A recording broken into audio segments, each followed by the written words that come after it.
Baik, bismillahirrahmanirrahim. Assalamualaikum warahmatullahi wabarakatuh.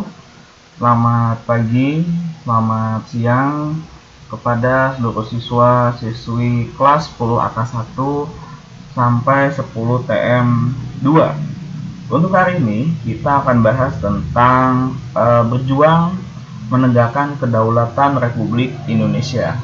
Sebelumnya di pertemuan kemarin kita telah membahas tentang proklamasi kemerdekaan Republik Indonesia. Untuk hari ini kita akan bahas bagaimana bangsa Indonesia di masa lalu mempertahankan kedaulatan negara pasca kemerdekaan 17 Agustus 1945.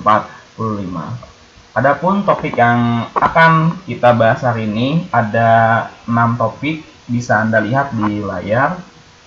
Baik, kita akan bahas tentang kondisi awal pasca kemerdekaan Indonesia. Kalau kita lihat di layar, kondisi awal kemerdekaan bangsa Indonesia pada saat itu ada beberapa negara yang tidak menerima kemerdekaan Indonesia. Contohnya ada Belanda, Jepang, dan Sekutu pada saat itu. Kenapa mereka tidak menerima hal itu? Karena mereka merasa bahwa bangsa Indonesia tidak sepenuhnya merdeka pada saat itu, sehingga negara-negara tersebut itu mengeluarkan mata uang. Ada uang Jepang, uang Belanda, dan uang the Japanese Bank, yang menyebabkan inflasi atau kenaikan harga barang yang cukup tinggi pada saat itu. Dan mata uang yang beredar ini cukup membingungkan bagi bangsa Indonesia. Secara tidak langsung, Nika pada saat itu menghancurkan ekonomi Indonesia dari dalam. Karena menghancurkan langsung, untuk menghancurkan sebuah negara itu mudah. Yang pertama adalah hancurkan ekonominya, maka negara itu akan hancur. Yang kedua adalah kedatangan AFNE atau Sekutu. Inggris dan Belanda membuat perjanjian tentang kependudukan kembali Indonesia, khususnya Pulau Sumatera, oleh Inggris dan mengambil alih tanggung jawab oleh Sekutu.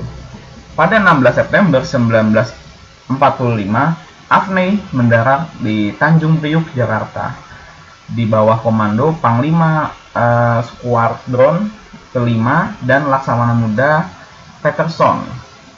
Kedatangan tersebut adalah untuk kembali mengambil alih bangsa Indonesia supaya tidak terjadi atau tidak sepenuhnya merdeka. Dengan kedatangan ini diharapkan Inggris dan Belanda pada saat itu bisa kembali menjajah bangsa Indonesia. Tugas AFNE di Indonesia ada 4. Yang pertama adalah menerima penyerahan kekuasaan tentara Jepang tanpa syarat. Yang kedua adalah membebaskan tawanan perang dari interniran Sekutu. Yang ketiga adalah melucuti dan memulangkan tentara Jepang ke negeri asalnya. Yang keempat adalah mengumpulkan keterangan penjahat perang dan diadili secara hukum. Merdeka atau mati. Ini merupakan salah satu upaya bangsa Indonesia mempertahankan kemerdekaan. Banyak sekali daerah-daerah di Indonesia yang mempertahankan wilayahnya. Rakyat berjuang dengan tenaganya, pemimpin kita berjuang menggunakan diplomasi. Yang pertama adalah pertempuran 5 hari di Semarang. Latar belakangnya adalah serangan pasukan Kido Butai di Semarang pada 15 Oktober 1945. Akibatnya Maijen Nakamura Junji ditawan pemuda Magelang.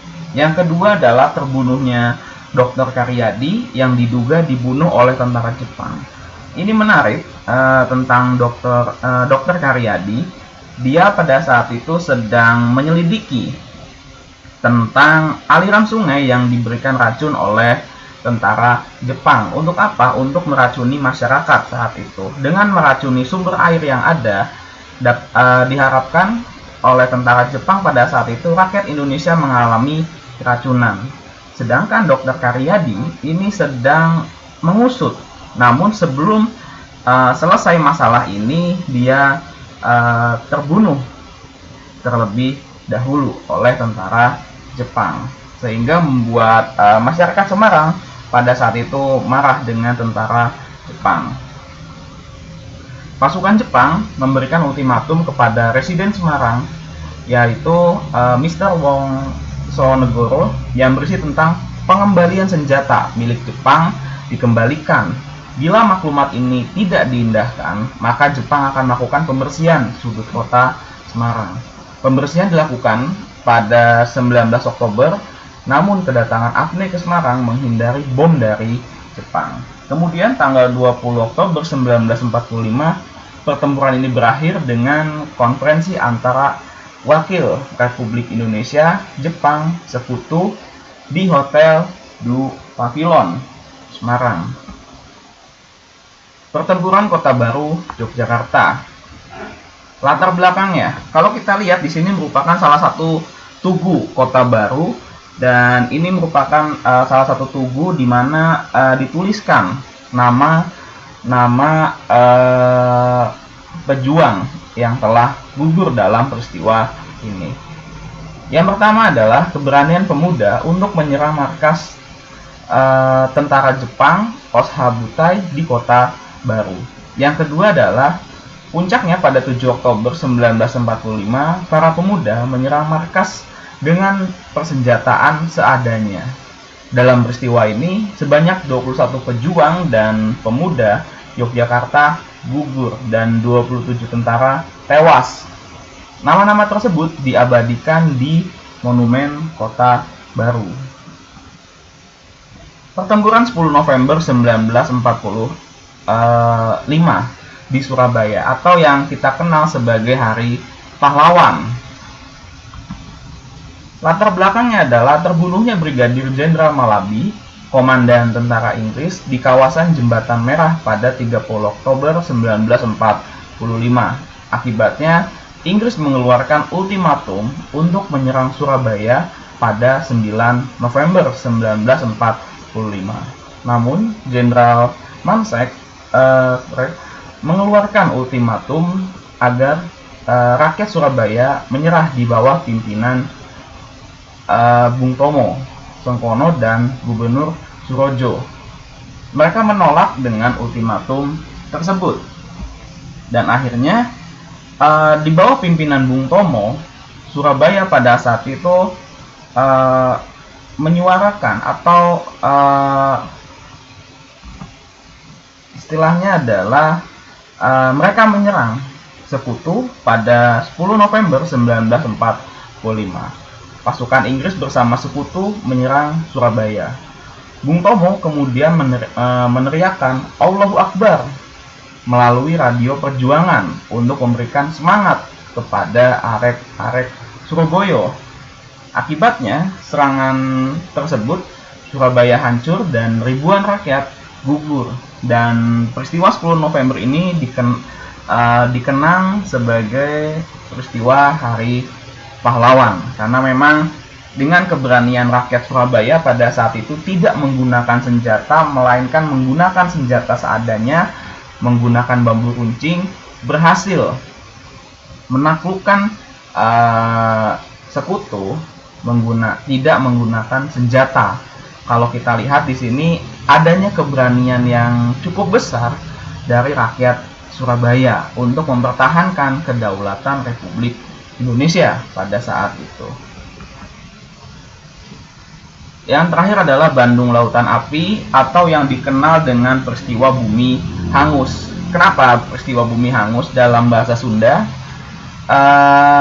Bumi itu artinya adalah rumah, sedangkan hangus adalah api. Ya, artinya adalah rumah yang dibakar. Kenapa rumah yang dibakar? Kita lihat di sini. Latar belakangnya, pada 12 Oktober 1945, pasukan Inggris bagian dari Brigade McDonald tiba di Bandung. Yang kedua, penutupan dan penyerangan senjata api yang ada di tangan penduduk kepada Sekutu, kecuali TKR dan polisi. Yang ketiga, adanya tindakan-tindakan yang mulai mengganggu keamanan yang dilakukan orang Belanda yang baru dibebaskan dari kamp tawanan. Yang keempat, pada malam 21 November 1945, PKR dan Badan Perjuangan melancarkan serangan terhadap kedudukan Inggris Utara, termasuk menyerang Hotel Human dan Hotel Springer yang digunakan sebagai markas. Yang kelima adalah McDonald menyampaikan ultimatum pada 24 November kepada Gubernur Jawa Barat agar kota Bandung Utara dikosongkan. Lalu,